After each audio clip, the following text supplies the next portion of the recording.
भगवान शिव के 12 ज्योतिर्लिंग के अलग अलग महत्व है, उनमें से ओमकारेश्वर ज्योतिर्लिंग भी है।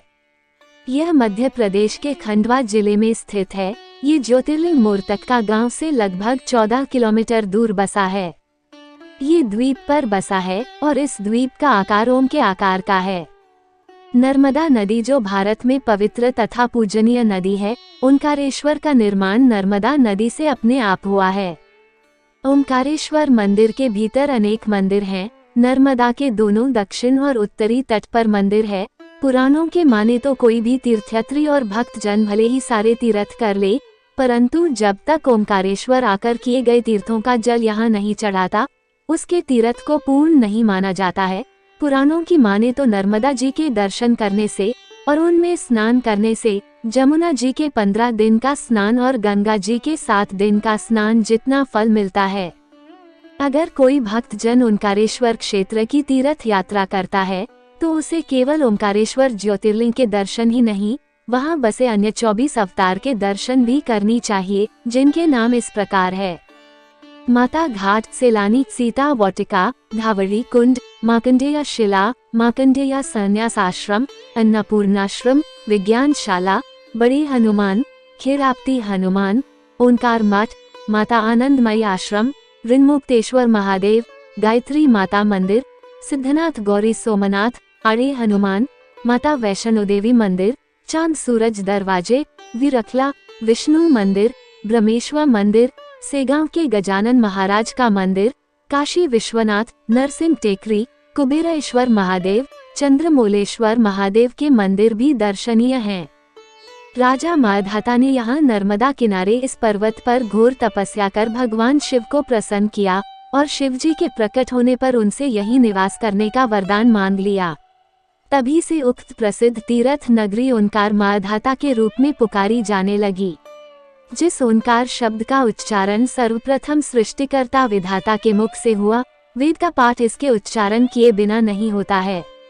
इस ओंकार का भौतिक विग्रह ओंकार क्षेत्र है। इसमें 68 तीर्थ हैं।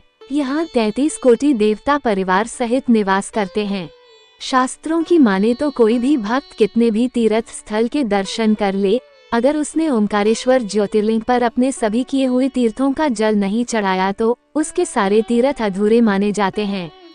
ओमकारेश्वर तीर्थ के साथ नर्मदा जी का भी विशेष महत्व है। शास्त्र मान्यता के अनुसार जमुना जी में 15 दिन का स्नान तथा गंगा जी में 7 दिन का स्नान जो फल प्रदान करता है, उतना पुण्य फल नर्मदा जी के दर्शन मात्र से प्राप्त हो जाता है।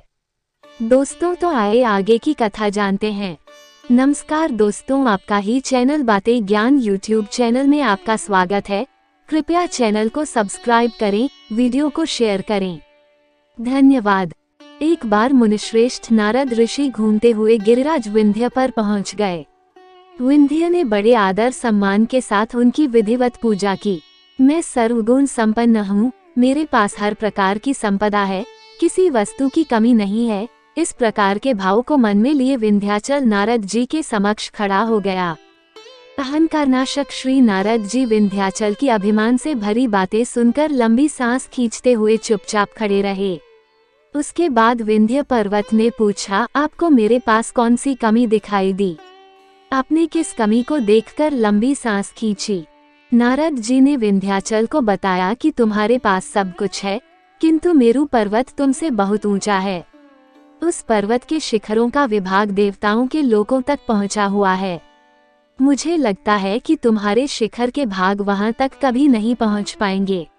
इस प्रकार कहकर नारद जी वहां से चले गए। उनकी बात सुनकर विंध्याचल को बहुत पछतावा हुआ। वो दुखी होकर मन ही मन शोक करने लगा। उसने निश्चय किया कि अब वो विश्वनाथ भगवान सदाशिव की आराधना और तपस्या करेगा। इस प्रकार विचार करने के बाद वह भगवान शंकर जी की सेवा में चला गया, जहाँ पर साक्षात ओंकार विद्यमान है। उस स्थान पर पहुंचकर उसने प्रसन्नता और प्रेम पूर्वक शिव की पार्थिव मूर्ति मिट्टी की शिवलिंग बनाई और 6 महीने तक लगातार उसके पूजन में तन्मय रहा। वह शंभू की आराधना पूजा के बाद निरंतर उनके ध्यान में तल्लीन हो गया और अपने स्थान से इधर उधर नहीं हुआ। उसकी कठोर तपस्या को देखकर भगवान शिव उस पर प्रसन्न हो गए।